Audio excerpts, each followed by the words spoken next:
ইরাকের রাজধানী বাগদাদ থেকে অপহরণের শিকার হয়েছেন এক মার্কিন ফ্রিল্যান্স সাংবাদিক শেলি কিটলসন। এই ঘটনায় তোলপাড় গোটা ইরাক। কিটলসনকে উদ্ধারে একত্রে কাজ করছে মার্কিন গোয়েন্দা সংস্থা FBI, ন্যাশনাল সিকিউরিটি কাউন্সিল, মার্কিন পররাষ্ট্র দপ্তর, ডেল্টা ফোর্স এবং ইরাকের কাউন্টার টেররিজম সার্ভিস। 31 মার্চ সন্ধ্যায় বাগদাদের একটি হোটেলের সামনে থেকে অপহরণের শিকার হয়েছেন কিটলসন।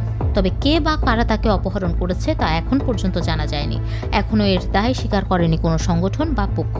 তবে মার্কিন পররাষ্ট্র দপ্তরের অভিযোগ, ইরান ঘনিষ্ঠ মিলিশিয়া গোষ্ঠী কাতাইব হিজবুল্লাহ এই ঘটনার সঙ্গে জড়িত। ইরাকের স্বরাষ্ট্র মন্ত্রণালয় জানিয়েছে, অপহরণের পরপরই সুনির্দিষ্ট গোয়েন্দা তথ্যের ভিত্তিতে অভিযান পরিচালনা করছে নিরাপত্তা বাহিনী।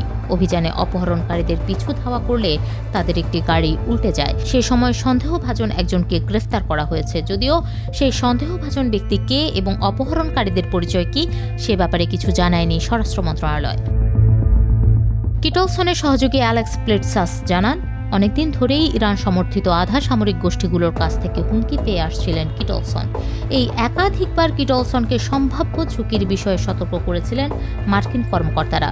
এমনকি অপহরণের আগের রাতেও তাকে সতর্ক করা হয়েছিল, যদিও বিষয়টিকে গুরুত্ব দেননি তিনি।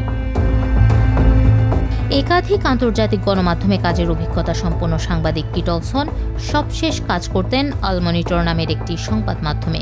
এর আগে আফগানিস্তান, ইরাক ও সিরিয়া যুদ্ধ পরিস্থিতি নিয়ে সংবাদ করার অভিজ্ঞতা আছে এই নারী সাংবাদিকের।